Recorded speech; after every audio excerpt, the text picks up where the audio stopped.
राम राम मंडळी, कलम 302 व्लॉग या आपल्या मराठी चॅनलमध्ये आपलं स्वागत आहे. आज घटना वाईट घडली. पण कधी कधी आपण म्हणतो ना, आ बैल मुझे मार, अशा प्रकारची घटना. इतकी लोक, मुलं मुली रिस्क घेऊन जगायला लागलेत. आता तोंड वासून गेलं तरी हरकत नाही, पण ही लफडी जफडी प्रेम मोबाईल अमकं तमकं. आणि त्यात पोरी बाया आहेत, पुरी आहेत. आता तर परिस्थिती अशी पोरी बिघडल्या नाही, पोरींच्या पेक्षा बायालाही बिघडल्या. 30 ते 40 वयोगटातल्या, ध्यानात ठेवा. अशी परिस्थिती आहे समाजात. रायगड जिल्ह्यातील लोणारे हायवे जातो मुंबई महामार्ग मधून. तर लोणारेतली घटना 10:30-11च्या आसपास. तिथले एक लॉज आणि हॉटेल आहे, 3रा मजला लॉजचा, रूम नंबर 101. त्या ठिकाणी एक मुलगी तर आली बा, आधी डायरेक्ट दाखवलं. गेल्यात 15 मिनिटांनी एक पोरगा परत आला. पोरगा म्हणण्यापेक्षा बाबा म्हणू त्याला. पोरगी 22ची, नाव पूजा मोरे, कंपनी कामगार, घरची परिस्थिती बेताची. आणि घरी असं सांगून आली की मी चालले कामावर. आता सांगायला काम आणि इकडं आराधना काम देवाची, अशा प्रकारे. घरच्याला वाटलं गेले काम, ही आली लॉजवर, येऊ द्या. बऱ्याच लॉजवाल्यांचं लय असं घरघरीच चाललंय सध्या लाकड्यांच्यामुळं. लय प्रमाण वाढले लाकड्यांचं. ते जो बाबा आलता मागून, त्या बाबाचं नाव अनीस अहमद खान, पोरगी पूजा मोरे. म्हणजे मला असं म्हणायचे, पोरांना पोरी मिळणार तर शेला पटावला तर पटावला, लपडं केलं तर केलं, डायरेक्ट मुसलमानाच केलं. हे चुकीचं आहे, लक्षात घ्या. आमचं लाकूड आमच्या चुलीत. याला काही सगळी गाभाडली होती का दुनिया, तेव्हा तिथे गेली ही डोकं लावायला. ही पोरीची चूक आहे, ध्यानात ठेवा. चुकीला चुकच म्हणलं पाहिजे. आणि मग त्यांचं ती जी लफड्याचा जो प्रकार होता, चांगला 7-8 महिन्यापासून चालला होता. 8 महिने जर एकमेकाला माणसं ओळखतात म्हणल्यावर काय ती ठेवत नाही कपडे बिपडे सगळं, मार नांगा पोंगा कार्यक्रम करून टाकी द्यात. ते वासना ना आग हा प्रकार फार भयानक असतो. माणसाला अनपाणी गोड लागत नाही. एक वेळ खायला नसलं तरी, पोटाची भूक नसली तर पण स्वतःची भूक आखी जिरवण्याचा लोक प्रयत्न करतात. करून द्या. ती उष्णता बी लय सध्या. आता हे आत गेला, त्यांची काय बाचाबाची झाली असं, बोलणं झालं असं काय, पण तिला त्या दिवशी खपवायचीच ह्या उद्देशाने तो साधिक आत गेला. याचं कारण असं की त्याकडे धारदार शस्त्र होतं, चाकू होता. त्या कंपनीत काम करणाऱ्या मुलीशी त्याची ओळख झाली. तर आता हा साधिकचा जर हिस्ट्री पाहिली ना, तर हा मूळचा रत्नागिरीचा आहे. आणि सगळ्यात महत्त्वाचं म्हणजे कुणाला खेळात पदक मिळतं, कुणाला म्हणजे पुरस्कार मिळतो, कोणाला पहिलवानकीत पदक मिळतं, कुस्ती गाजवल्यानंतर जिंकल्यानंतर गादा मिळते. हा जो सादिक अहमद आहे, ह्याला पदक असं मिळालंय की हा रेकॉर्डवरचा गुन्हेगार आहे. गंभीर स्वरूपाचे जीवे मारण्याचा प्रयत्न 307, दमदाटी करणे, जीवे मारण्याची धमकी देणे, मारहाण करणे, ही अशा प्रकारचं गुन्हा त्याच्या नावावर. आणि कुठं काय त्या एरियामध्ये झालं ना की पोलीस त्याला उचलायची. ते रत्नागिरीचं होतं मूळ, पण ते आलं इकडं रायगड जिल्ह्यात. काय त्याच्या कारणास्तव आला असेल ती. मग त्यांनी ती पोरगी तर पाठवली बा, पूजा मोरे. आणि 22 वर्षाची पोरगी पाठवली. शेवबीच्या काळा खुश झाला. 26-27चा आहे तो. ह्या गुन्हेगाराच्या आधी त्याला पोरीला माहित नव्हतं की ही अवलाद चक्क गुन्हेगार आहे म्हणून. पण म्हणतात ना, सहवास, एकमेकाच्या सहवासाने जवळ हळूहळू कुणाचं. आता या आमचे एक जोडीदार आहे, ते आम्ही पहिलं, आता नाही जात, पण पहिलं फिरायला जायचो. आमच्या तिथून काळोबाईचा डोंगर आहे तिकडं, म्हणजे मोटरसायकलवर. मला लय असं फिरायला जायचं ना कुठंही, संध्याकाळी माघारी. ते काळोबाईला किंवा जेजुरीला आम्ही निघालो ना, मी बसायचो मागं, ते बसायचं त्याची मोटरसायकल चालवायला. त्याला तासाला, अर्ध्या तासाला, 40 मिनिटाला त्याला फोन यायची, तुम्हाला सांग, आमच्या जोडीदाराला बरं का. ते फोनवर मी ती विचारलं ना, आपण का बस आपल्याला काय करायचंय काय का असं ना, त्या फोनवरती काय म्हणायचं माहितीये का, आला ना फोन,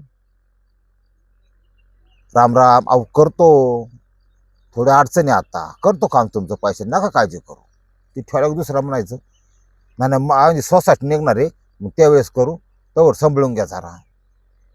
काय ना मला ते वरच व्याजच दिलंय ना, मुदलीचा विषय आहे ना, लगेच ऊस गेला, ऊस गेल्याशिवाय काय करू शकत नाही. 6-7 कांड्यावी आता कुठं देता लगेच. तो पुढचा म्हणायचा मग गुराळावाल्याकडून उचल घे, पण माझं पैसे दे, मला काय तंगू नको. नाही नाही करतो, मावळच बोलणार, तो काय रागाने बोलत नव्हता का, त्याला लई लोकांची देणं करी असायची. अशा असती दुनिया, तुम्हाला सांग. आपलं पण कस काय बाबा माणूस हँडल करतो सगळं, लय टेन्शन. अशी बी लोक असतात. इथं काय झालंय, ह्याला जे फोन यायचे ते एकत्र असताना, हे असेच वाकडे तिकडे, कधी तर पोलीस स्टेशन मधून यायचा, तुला सही करायला सांगितलं होतं ना, सही करून जा. काय त्याचा भाग असतो, गुन्हेगाराला कधी कधी सही करायला जावं लागतं. येतो साहेब, बाहेर होतो जरा अमक तमक. हिने विचार केला, आईला ही काय बजेटमध्ये दिसत नाही आपल्याला, किंवा त्याने दुसरा असा विचार केला असेल की सादिक नुसती फुकाट माझ्या कवर मारायची, मला लग्न करायचे. ह्या सादिकने त्या पोरीचा तिथं खून करून पळून गेला, लक्षात घ्या, चाकूचे वार करून. त्याला पकडला पोलिसांनी आता पकडला 8-10 दिवसानंतर, आणि रोड नंबर 101 वर खून केलता. अनैतिक संबंध स्थापन करून म्हणजे क्वचा केला, आणि मग कपडे उपडे काय नव्हते बॉडीच्या अंगावर, लक्षात घ्या. मग पळून गेलता, पकडला पोलिसांनी. आता ती रेकॉर्डवरचे गुन्हेगार हे असे उडवडीची उत्तर देतात, लक्षात घ्या. आता आमची शेजारी एक तालुका आहे श्रीगंधा, तर डोंगर दर्या नाही, डोंगर बिंगर असं बराच असा दुष्काळी तालुका आहे थोडा. आता जरा हे व्हायला लागलं, तिथे विशिष्ट काही लोक जी गुन्हेगारीशी संबंधित आहेत त्या समाजाची, त्यांचा कायम त्या पोलिटिशियनला राबता असतो बघा. म्हणजे असतात तिथे ती, काय आत काय बाहेर.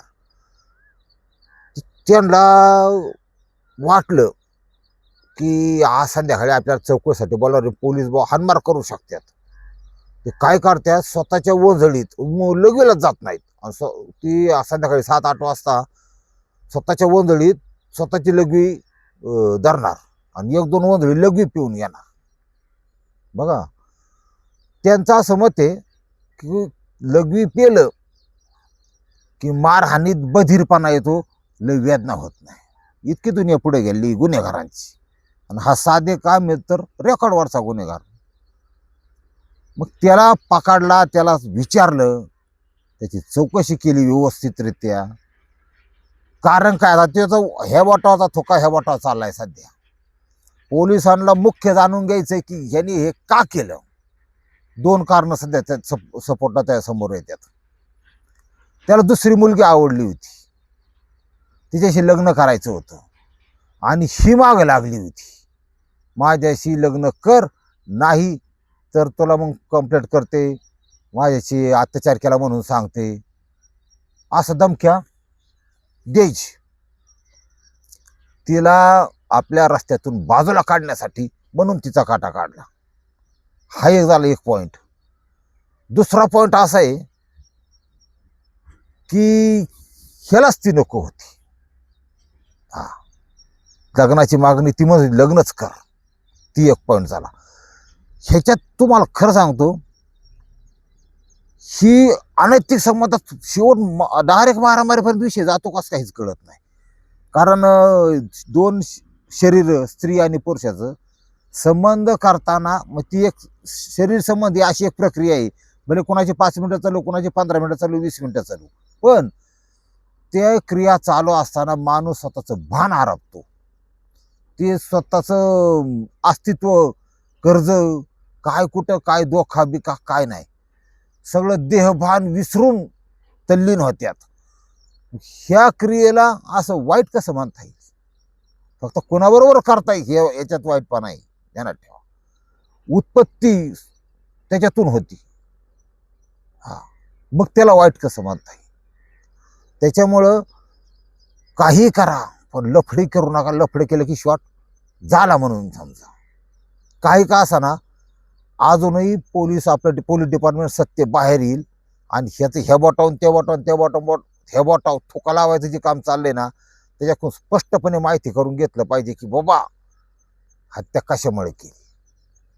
कमावती पोरगी गेली, तिला कोण एवढा हिंदू सापडला नाही, मुसलमानासंग लपडं करून बसली त्याच्यामुळे गेली. मला दुःख नाही वाटत अशात. हा व पुढं काय आहे, ती किती क्रूरपणाने कशी ते मारित्यात, काय कशाला मारायचं जाते. हा अशी लोक आहेत, कुठं कुठं डोकं येतं वेगळं चुबडीचं आपण तरी. हा कळत नाही लोकांना. म्हणजे असं आलं तर झटमारी गेलं तर झटमारी अशा प्रकारचं बेफिकीर जीवन जिंदगी जगणारी बरीच लोक असतात. असं त्याच्यातलाच हा प्रकार. काही का असा रायगड पोलिसांचे विशेष आभार, त्यांनी आरोपी फार लवकर पकडलाय आणि फार रिस्क घेऊन पकडला, हे महत्वाचं आहे. भविष्यात कळलंच आपल्याला अजून काय काय निघतंय किंवा बाहेर येतंय. असं रामकृष्ण हरी माऊली.